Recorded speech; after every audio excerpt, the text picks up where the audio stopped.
Welcome to The Author Next Door, where hosts Angela Haas and Cassie Newell chat about the wild world of writing and publishing. Join them for weekly episodes and special monthly guests. Pull up a chair. The conversation starts now. Welcome to episode 10.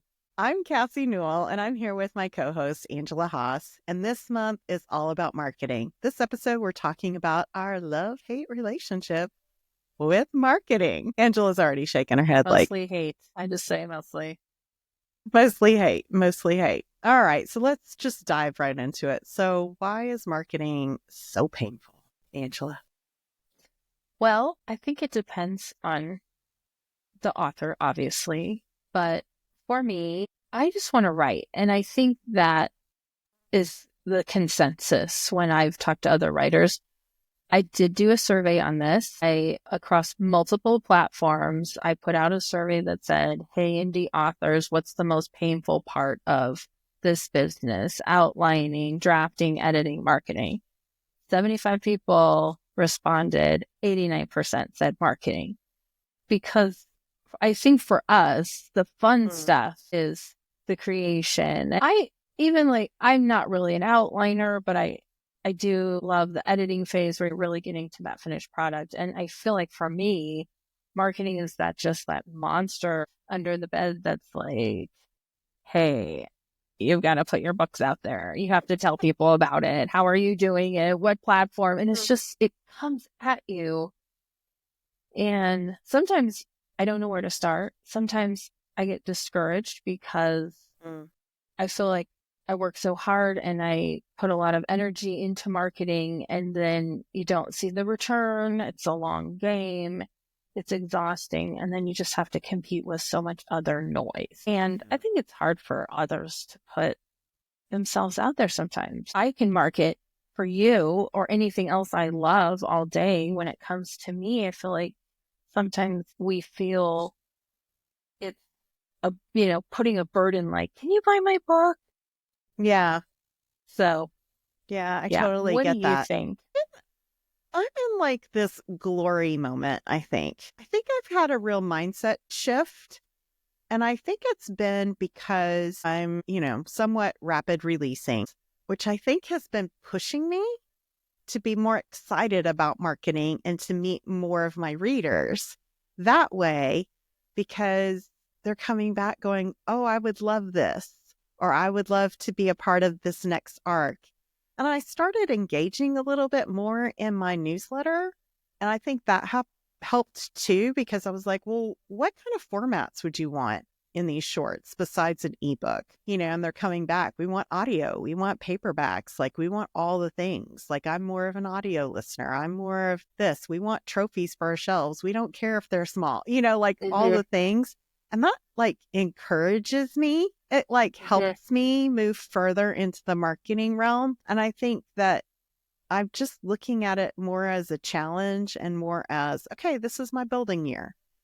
I think too, I've also been in the same spot of no return being monetary. And right now I'm looking at return as building, more so audience wise, not so much monetary. I would love to see the monetary at some point and all those strategies pay off, like you say, as a long game. But for right now, I don't know. I'm kind of digging it. And I'm kind of having a good time for once. That's good. No, that's the goal, I think. I think it's part of it is mastering your marketing, but also the art of enjoying the marketing, enjoying seeing some return, enjoying connecting with readers. Yeah. And I do enjoy those parts, but sometimes I'm on a roll writing wise, and then all of a sudden I have to stop and plan a day of hours of planning posts, making videos, scheduling, where's my newsletter. I think that piece gets really overwhelming for me. And it is a piece where those respondents in my survey, it was just a no-brainer. They just hate that part of it. And that's when you're an indie author, it's all on you. And I think a lot of people don't always understand that. But, just general readers, how much indie authors have to work to be seen, especially in fields and genres that are so competitive, like romance, where we both are. Yeah. So Fantasy. that's just part of it. Romantasy, fantasy. I mean, they're all competitive. There's not really, unless you're doing super niche, there's a lot of competition either way. So, but I'm excited to explore marketing this month. We've got two really great guests, Jen DePaula and Amy Van Sant, both marketing gurus in their own right. And I'm excited to have them on to discuss what they do, what they figured out, because that's where I learn. I love learning from people who've already navigated the water. Yeah, it's funny. I think of marketing also as a part of mindset. So I think that when you're planning your day, it's been really helpful for me sometimes not to plan, because as I'm building, sometimes I think this is the time I need to write, but really this is the time I need to market or look at, posting something really quickly. Right. I'm in the stage of building where I'm posting 3 times a day, and it gets exhausting a little bit, and really quick videos and not trying to be perfect, just trying to get things out there and be as authentic as I can be, and also say, hey, I've got this book, at the same time, and find my readers. I don't know. I find marketing has a lot to do with mindset and how you plan, how you pivot, how you can add some flexibility to that. I think it just gets really frustrating when it gets stagnant and you're not growing or you're not seeing your goals being fulfilled. It's going to be interesting because I've worked with Jen for a really long time. And she has 3 different pillars to social media and marketing. And we'll definitely probably dive into that a little bit. But I think once you figure out your key audience and you can really hone in and niche yourself, it becomes a little bit more satisfying. And I can remember my very first book, I was all over the place in marketing. I'm like halfway marketing myself as a person, halfway marketing my book, kind of in young adult, but mostly I was seeing authors. I wasn't seeing my readers, and then I'm like marketing over here, trying to market it as a series, like come find my completed series. Like there's a lot of noise and messages around, let me get you all the followers, let me get you all of this. That doesn't always equate to building or sales in the right way, in an authentic way. Those are tough lessons that I've learned. I don't know. Have you had some tough lessons in marketing so far in your career here? Yes. I mean, I could serve as a warning to others just in general, like my whole writer career, because I've gone down some wrong roads. I think I had to really learn where to invest my money. In the beginning, I was just signing up for everything. I was spending money, and the only reason I have capital to do this is because I have a whole other day job. We own our own businesses, so that's the only reason I can say lightly that I spent money where I probably shouldn't have, signing up for everything, just jumping on it without doing a lot of research and talking to people. And now I feel like I've gotten to the point, especially we are both signed up for Brian Cohen's Groundbreakers, which I'm really excited about because I feel like that's something I should have had a long time ago. I just didn't know it was out there. But for me, that's a great investment because it's really targeted for you. And that's where I feel like I spent money on marketing that classes or things that I didn't need. Like I already knew, and I needed to trust myself that I knew more than I admitted to myself. I love that there's things like Groundbreakers where you get coaching, accountability, and just general community help for all your needs. And you set your goals and then you're off to the races. And I'm really excited to have that kind of help because it's the accountability that I need. I have a newsletter and I have a lot of subscribers. I'm not very consistent because I kind of put it off, or I try to tell myself, I don't know what to say. And then I need consistency is like my keyword. That was round the way answer, but that's kind of what I've learned. I love it. That's what I've learned. Yeah, I've always had coaches, and I became a coach through Jeannie Nash's program, Author Accelerator. And I find having a creative coach is so helpful because it does make you accountable. It's like going to the gym, right? And you hire a trainer. Typically, you show up because you paid that trainer. You have a goal, right? It's the same concept in writing. And even if it's more around the global career that you want, or it's, for a specific project, all of those things, you've got a lot of different services available to you. And I'm really excited about the mastermind that you're speaking on, because I think it's more of a round robin for all of those things and the goals. Most of the time you find coaches that are this one thing, this editor, this one thing.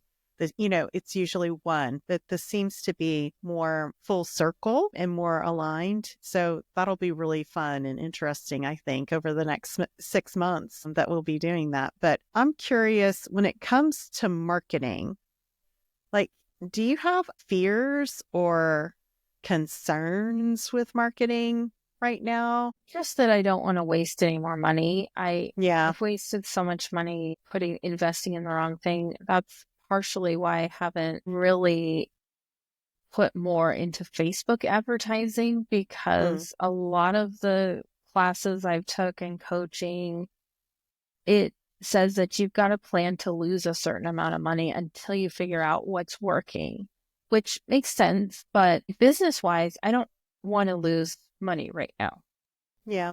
So I need to adjust and say, how can I still use Facebook, but wait until I have more product to sell to, well, that's more ads. strategic. Yeah. That's certainly more strategic. Yeah. I think it's tough when you don't know what you don't know, but you're told to do X, Y, and Z. Yeah. Right? That's always a loss in gains, but always, upward momentum in learning. But they're tough lessons and they suck. Yeah. I mean, don't they? And honestly, what I'm trying to do more, I do better in person anyway. I sell more in-person events. I spent probably $500 running, $500 to $700, I think, by the time I did an initial run and then more targeted ads. And I sold one book, and it was supposedly reached thousands of people. And that's what I don't always like, because Meta is they can say you've reached 4,000 people. You don't have necessarily the hard data. Facebook also, it's constantly changing. It is constantly changing. Even the classes that I just took 6 months ago, they're almost slightly out of date. And that's the frustrating part, that it just changes so fast by the time you get a handle on it. So it forces you to be more creative. What do you think of the topic about managing your expectations around marketing for book one? Because, you hear a lot of individuals say, but book one, book two, book three, you really don't make money until you have 10 books, things like that. What do you think? What do you think about when you hear that kind of, I don't want to say rhetoric, but it's pretty common voice points that you hear in this industry?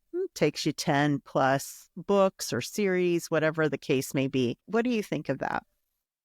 I agree with that in a way. That's why I decided I'm going to focus more on producing than I am marketing right now. I'm not going to not market, so that you always have to market so that when you do have 10 books, you have people waiting for them. But at the same time, I want to put more into producing those books, because I do think it's true. I spent so much money marketing book one and trying to get those people established, but then they were asking for book two, and I think the more you have out there, you run a promo a free promo or something on one book, they go to their author page. She has all these other ones. I'm going to buy these, so I think having a catalog, I think it's really important. I think it makes sense. What do you think?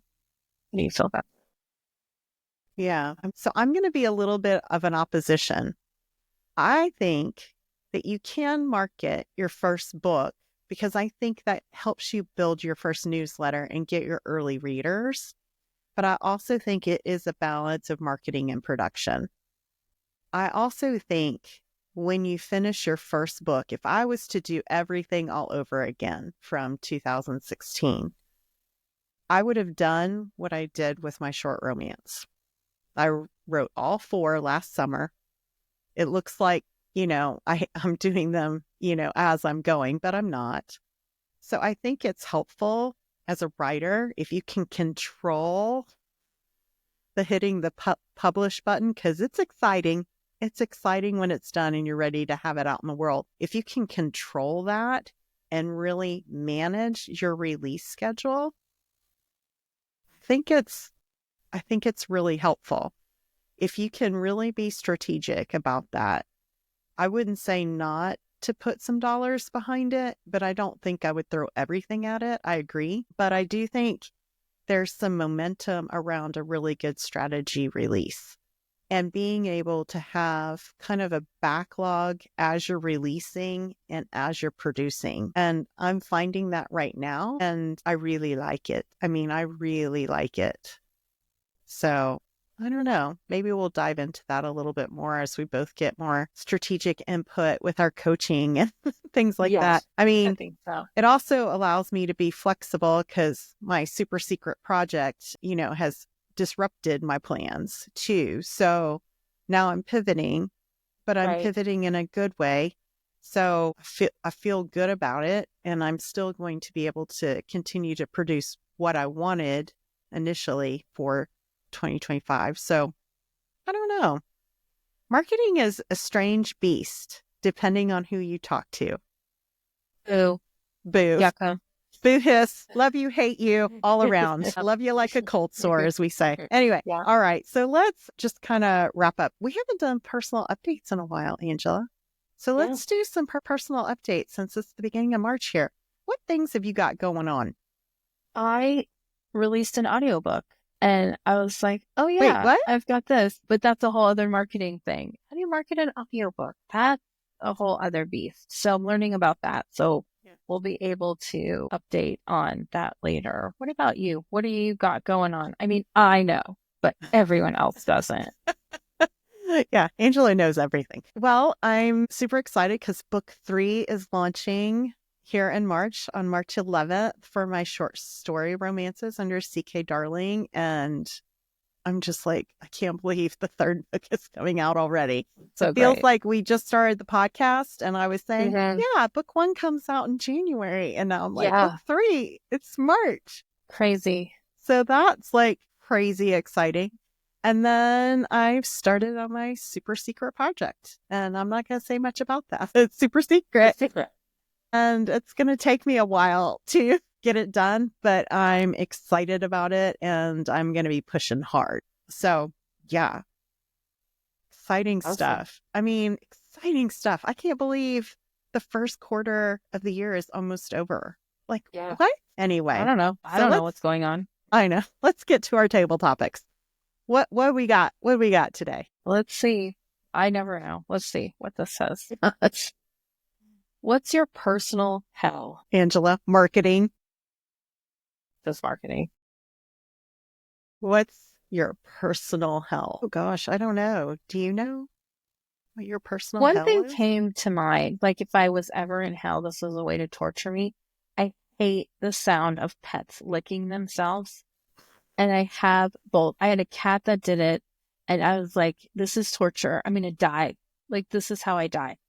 And then I have bulldogs and all they do is scratch it. We're constantly figuring out food allergies and just like things. And just like the licking, the sound of licking. Oh my gosh. I hate it more than anything. That's just like a first world.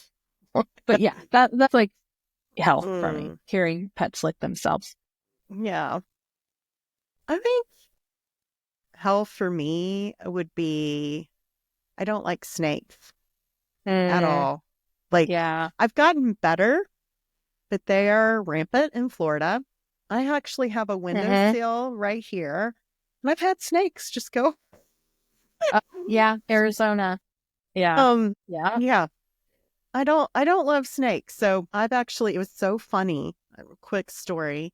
My husband's cousin had a pet snake and he decided to show it off and brought it to grandma's house for Sunday dinner. And I was like, no, that cannot be free. And Rich was like, what are you doing? I was like, I'm leaving. I'm going out the garage because I couldn't go through the Definition living of room. Florida man, like literal Florida man episode. What? I was like, I can't go through the front door because that's where they are in the living room. So I went around the garage. I was like, no, that is not okay with me. So yeah, I've gotten better over the years, definitely better over the years, but it's me and snakes. Like, I see you. I know they don't want to be around me either. We are going opposite ways usually. But I was taking Piper out back, and our grass is really thick here in Florida, and one just popped up a little black snake. She jumped over it. I'm like, but anyway, yeah, that's my personal hell. So, not available. No. Yeah. All right. Well, this was a good discussion. I think this is kicking off our marketing discussion for March. Yes. It's a good topic. It's a real good topic. So for our listeners, thank you for joining us today. Don't forget to give us a review and rating wherever you listen to a podcast because it really helps us out with visibility. So really thank you for listening and sticking with us on these topics, and certainly comment and let us know if there's a particular topic you have interest in. Next week, we're talking with Jen DePaulo about marketing and social media. So until next time, keep writing, keep doing. Bye. Bye. Thanks for joining today's episode of The Author Next Door. Be sure to like, follow, and tell us your thoughts of this week's episode. Angela and Cassie would love to hear from you.